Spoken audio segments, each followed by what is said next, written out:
For Northwestern State head coach Rick Cabrera, as the Demons continue and wrap up their three-game road swing to open the season Thursday night at North Texas, then Tuesday at North Alabama. And Coach, aside from the North, and we'll get to that similarity here in a minute, coming off the game at Texas A&M, you kind of got caught up in a team that's going to shoot a lot of threes, and on nights like that, when they make a lot of threes, that's oftentimes what swings the game.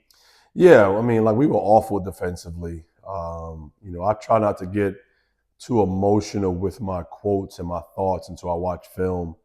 But I was very disappointed on how we defended and handled the pressure. Like they have an unorthodox way of playing that fits them and it works well for them. But we're not going to let this game hinder us. We had a really good practice, and we're ready to face North Texas in a couple of days. When you head to North Texas, what do you see from that team? Is it kind of a similar situation where they have a lot of newcomers, or is it a team where they've got a lot back? Yeah, they got a good balance. So they got newcomers, as in, the coach came from Cleveland State, so some of his guys came, and they recruited some new guys. They play really, really hard. Very well coached, very disciplined. Defensive team, man to man, get after it. So we're going to have to handle some pressure. Similar to last night, not necessarily in a full court press type, but very well coached. But you'll see a different team from the Demons versus North Texas. Do you like the fact that you faced a team that's going to press 94 feet right off the bat? Yeah, I mean, I told our guys, I said, you're not going to see that many teams defend like that. So, if I can rewind time when I scheduled this game, I would have loved for it to kind of be our second game. But that's just part of basketball, so it is what it is. But it doesn't define us. We flushed it after practice and we move on, and focus on our next opponent. One thing that's hard to flush is what Micah Thomas has done going back to about maybe the last 6 or 7 games of last year. Is it a simple fact of did he just finally get fully healthy coming back from an injury, because he was far from out of place on that court at that level last night? Yeah, Micah, I mean, he kept it kind of respectable in regard to, his ability to put the ball in the hole. Micah's always had that gift, but we need somebody to kind of help him out, because I don't want to have him, carry that load for that long. He's only been practicing 3.5 weeks being cleared. So, I'm amazed at what he's done in his individual performance, but I know that he would prefer the lesser performance for, a victory. So, but I like him being able to put the ball in the hole. First-time guys that hit the floor at A&M in this program, there were several of them. Assess how they did and how you expect them to build on what happened last night. Yeah, I thought Omar played well. He kind of played a little bit more free. Justin didn't play too bad. I thought CJ played well. I have to admit I was a little concerned putting a freshman into an SEC opponent.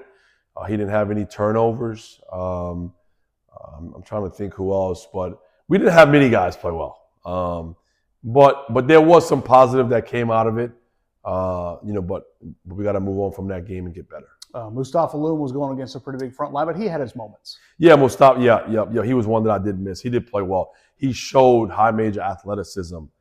He plays hard. You got to get him to not foul as much, but it's hard to turn down a guy that plays that hard, and he brings it every day. Finding that balance for him to walk the line of being aggressive, but not overly aggressive. No, absolutely. We got to get him to stop fouling. He does foul a lot. But he's going to learn. He's still learning the game, and he's very good at it. Challenge shots, maybe not try to block every shot. Yeah. And that's hard for shot blockers, but, it's something that, we have to continue to teach and help him get better. As you go to North Alabama, you look ahead, it's kind of odd. Opener, you see Jakari Lane at Texas A&M, who you saw in Prather Coliseum last year wearing a North Alabama jersey. Right. What is it, again, a different North Alabama team? Everyone's going to be different, but greatly different, slightly different, mixed kind of like you guys? Yeah, it's a great point. They're kind of mixed like us. Like they're returning, I think, 5-6 guys. They're a championship team. They shared the championship with Lipscomb last year, regular season. We came out victorious versus them here. But, when we go on the road, you got to be better on the road. So we're preparing ourselves, to be mentally and physically tough. You got to you be that for any game, but especially out of your comfort zone.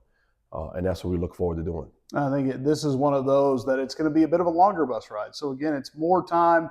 I know you say it, and just about every coach says that you may not like playing the road games, but you do get a chance to maybe build a little closer bond, especially early in the season with a longer road trip. Yeah, no, we prepared our scrimmages, our preseason scrimmages that way to be on the road, because we know our first 3 were going to be on the road.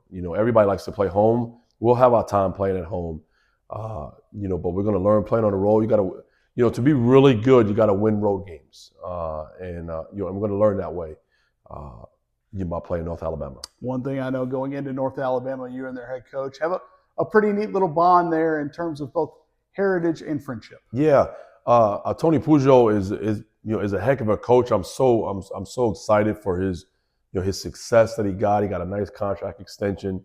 Like their jobs are very similar to ours. Small school and blue collar guy. He gets after it. He's of Cuban descent. I'm obviously Dominican. Descent and it's not many of us in this business, and we have opportunities to go against each other. We cherish that moment. And what he's done, sort of similar. You came into a situation where you had to build. He took a team that was a very young Division I team and has built that. Yeah, no, he has the blueprint. Like if you are taking over a program and you want to rebuild. When I got the job, I talked to him, and he said, "Do it your way and don't be convinced otherwise, and just be patient. It's going to be some rough roads, but good coaches are going to handle that." And he did that at his place, and I plan to do that here. Coach, as always, appreciate your time. I appreciate you.